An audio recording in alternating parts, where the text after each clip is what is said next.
Bonjour, soyez une nouvelle fois les bienvenus. Gros challenge aujourd'hui sur cette vidéo, nous allons tenter de comprendre pourquoi nos vendeurs semblent parfois si compliqués, mais aussi pourquoi nos acquéreurs le sont également.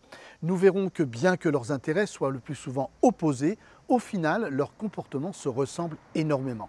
Longue réflexion, hésitation, comparaison, renonciation, influençable et parfois même calculateur. Prêt à savoir pourquoi? Alors restez avec moi, c'est tout de suite après ça. Le réseau Aoussimo vous présente la vidéo de Mandataire Immo. Aoussimo, le réseau de mandataires spécialistes en immobilier. Souvenez-vous, c'était il y a quelques semaines, je vous parlais de peur dans une vidéo justement intitulée « Même plus peur ». Ces peurs que nous connaissons tous, celles qui nous empêchent d'avancer, qui nous paralysent au moment où nous aurions pourtant le plus besoin d'être rassurés, de nous sentir en sécurité pour pouvoir aller de l'avant. À cause d'elles, difficile de pouvoir nous épanouir, nous réaliser, ces peurs qui nous empêchent le plus souvent de prendre nos décisions, les bonnes décisions. Alors d'abord, nos vendeurs. Lorsqu'il s'agit de confier un mandat à un professionnel, de réajuster un prix de vente, tout droit issu de leurs rêves les plus fous, lorsqu'ils hésitent à accepter une offre que nous savons d'un montant généralement supérieur à tous ceux qui leur seront présentés ultérieurement, qu'est-ce qui les empêche eux aussi de prendre la bonne décision? Et vos acquéreurs, qui depuis des mois visitent sans relâche, qui semblent ne jamais vouloir ou pouvoir se décider. Ceux-là même qui vous confient que le bien dont vous venez d'achever la visite correspond en tout point à ce qu'ils recherchent, mais que malgré cela, ils hésitent et qu'il leur faut encore une fois de plus réfléchir avant de vous faire une offre, qui, vous vous en doutez, ne vous parviendra jamais. Qu'est-ce qui les empêche eux aussi de prendre la bonne décision? La réponse est simple, et je suis d'ailleurs certain que vous la connaissez déjà. La peur, bien sûr. La même peur qui vous empêche peut-être aujourd'hui d'exercer pleinement votre métier, de réussir comme vous aimeriez le faire, d'oser vous fixer des objectifs ambitieux qui pourtant vous rapprocheraient de vos rêves. Un tiraillement perpétuel qui, sous couvert de prudence, bride la plupart d'entre nous. Qu'il s'agisse de se réaliser pleinement, de s'engager, de suivre de bonnes résolutions ou de justement prendre les bonnes décisions. Bizarrement, nous semblons davantage faire confiance à cette peur pour la laisser étouffer, cette petite voix intérieure que nous avons tous en nous et qui nous murmure « Vas-y, fonce, tu peux y arriver, c'est pour toi, c'est ton tour, ne le laisse pas une fois de plus passer ». Ou fais-lui confiance, c'est un professionnel. Ou bien encore, cet appartement correspond à ce que nous recherchons, il est fait pour nous. Vous le voyez, au final, il n'existe aucune différence entre les peurs des uns et celles des autres. Celles de vos vendeurs, de vos acquéreurs et les vôtres sont semblables. Elles provoqueront toutes les mêmes effets sur nous selon le contexte et les situations que nous aurons à vivre ou plutôt à subir tour à tour.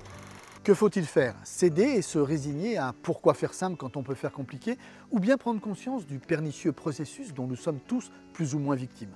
Comprendre que pour toutes les situations et pour tout le monde, la peur de perdre l'emporte toujours sur l'envie et l'espoir de gagner. Un vieux réflexe guidé par notre cerveau reptilien qui depuis des millénaires refuse de lâcher prise et de renoncer à l'emprise et à l'influence qu'il a sur nos vies. Un processus moitié ange et moitié démon. Un genre de frein censé d'un côté nous protéger de tout, comme au temps de la préhistoire, de l'autre nous empêcher de vivre pleinement notre vie et de nous engager. Certes, il nous évite de nombreuses erreurs, hélas, parmi elles, celles dont nous pourrions avoir besoin pour tirer les meilleurs enseignements, des expériences formatrices indispensables à l'homme pour évoluer et grandir. Toujours sceptique? Alors voyons de quelle peur il s'agit. Celle de nos vendeurs tout d'abord, avec, dans l'ordre bien sûr, le risque de regretter la vente d'un bien dans lequel ils ont souvent investi leurs économies, auquel ils ont consacré beaucoup de temps, où ils ont élevé et vu grandir leurs enfants, vécu de bons moments et traversé des épreuves difficiles. Puis ensuite, la peur de ne pas retrouver l'équivalent, de ne pas voir aboutir leur nouveau projet, de ne pas vendre assez cher, de se faire avoir par un acquéreur, d'être mal conseillé par un professionnel. La liste est encore longue.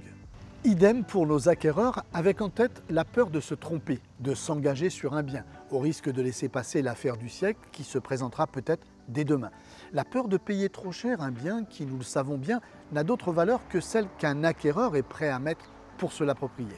La peur de s'endetter sur 10, 15, 20, voire même 30 ans parfois, sur un crédit qui, comme le dit la formule consacrée, les engage. Enfin, la peur de se tromper eux-mêmes, ou pire d'être trompé par un propriétaire avec à la clé des vices cachés, ou même être mal conseillé par un professionnel. Une fois encore, la liste est longue. Et vous dans tout cela? Dois-je vous citer les peurs qui vous taraudent? La peur de ne pas tout savoir, de ne pas tout maîtriser avant de commencer à travailler, la peur de ne pas réussir, la peur de vous faire raccrocher au nez en prospection, la peur de vous faire éconduire et de repartir sans mandat, ce mandat dont vous avez tellement besoin, la peur de voir une offre refusée, de ne pas conclure suffisamment de ventes, de devoir baisser vos honoraires dans ce qui n'est pourtant qu'une histoire de poker menteur, une liste infinie de peurs qui conditionnent toutes plus les unes que les autres vos résultats et souvent votre manque de résultats. Alors oui, nous ne sommes pas mieux que nos propriétaires ni que nos acquéreurs. Face aux peurs qu'ils rencontrent, nous ferions peut-être encore pire qu'eux. Sans prendre le risque d'exagérer, j'oserais dire que quel que soit le rôle endossé, celui d'un vendeur, d'un acquéreur ou bien même d'être un professionnel, il existe face à chaque situation des peurs qu'il nous faut franchir pour aller de l'avant. L'accepter, c'est se donner une des clés pour faire face et réussir à dénouer des situations complexes, tant pour nous-mêmes que pour aider les autres à vaincre leurs peurs.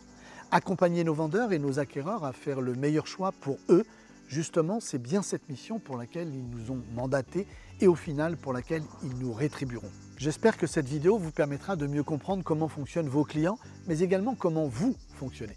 Mais réfléchissons à voix haute. Et si aider les autres à franchir leurs peurs, c'était à la fois franchir les nôtres?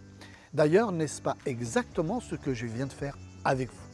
On se retrouve très vite. En attendant, partagez sans modération cette vidéo avec tous ceux qui, comme vous, subissent leurs peurs sans le savoir. Aoussimo, réseau de mandataires spécialistes en immobilier. Un pack complet à 85 €, une réversion de 85% sur toutes vos affaires.